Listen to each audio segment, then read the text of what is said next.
অহাকালিৰ পৰা আমাৰ ইলেক্ট্ৰিচিটিত ঘৰুৱা গ্ৰাহকসকলৰ প্ৰতি ইউনিটত অহাকালিৰ পৰা ইলেক্ট্ৰিচিটিৰ দাম 1 টকাকৈ কমিব। বাজেটত আমি ঘোষণা কৰিছিলোঁ যে মে মাহৰ পৰা প্ৰতি ইউনিটতে 1 টকাকৈ দাম কমিব।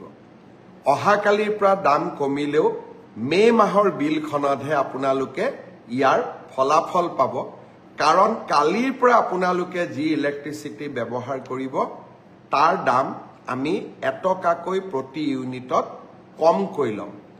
উদ্যোগ খণ্ডৰ বাবে আমি 25 পইচা হ্ৰাস কৰিছোঁ আৰু ঘৰুৱা উপভোক্তাসকলৰ বাবে 1 টকা হ্ৰাস কৰিছোঁ। স্মাৰ্ট মিটাৰ ব্যৱহাৰৰ কাৰণে আজি আমাৰ ইলেক্ট্ৰিচিটি বোৰ্ডে ৰাজহ সংগ্ৰহৰ ক্ষেত্ৰত ভাল ফলাফল দেখুৱাব পাৰিছে। আৰু আমি যেতিয়া বেয়া ফলাফল দেখুৱাওঁ, আমি কাৰ ওপৰত ইলেক্ট্ৰিচিটি বিলবিলাক জাপি দিওঁ? যিসকলে সদায় নিয়মিতভাৱে ইলেক্ট্ৰিচিটিৰ বিল দিয়ে।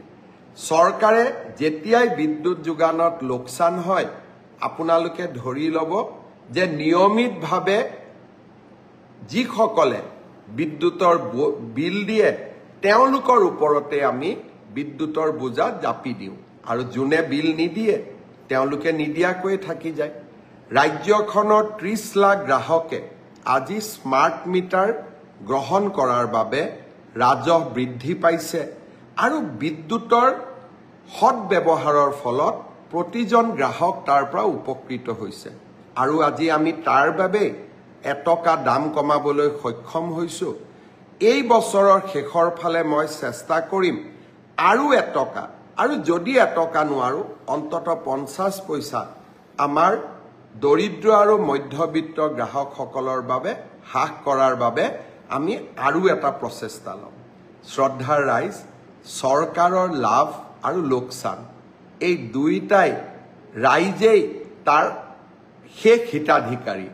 লাভ হ'লে লাভৰ অংশও ৰাইজৰ ওচৰলৈ যায় বিভিন্ন আঁচনিৰ জৰিয়তে, আৰু লোকচান হ'লে চৰকাৰে বিভিন্ন কাৰকাতল লগাই টকা সংগ্ৰহ কৰি লয়। সেয়েহে মই বিশ্বাস কৰোঁ আমি সকলো দিশতে আমি লাভত থাকিব লাগে, প্ৰফিটত থাকিব লাগে, যাতে আমি দৰিদ্ৰ আৰু মধ্যবিত্ত সমাজখনৰ পৰা তেওঁলোকৰ বোজাবিলাক আঁতৰাব পাৰোঁ। আৰু সেই দিশতে অহাকালিৰ দিনটো আৰু এটা প্ৰাপ্তিৰ দিন হ'ব। অহাকালিৰ পৰা ঘৰুৱা উৎপাদকৰ ইলেক্ট্ৰিচিটি বিল 1 টকাকৈ হ্ৰাস পাব।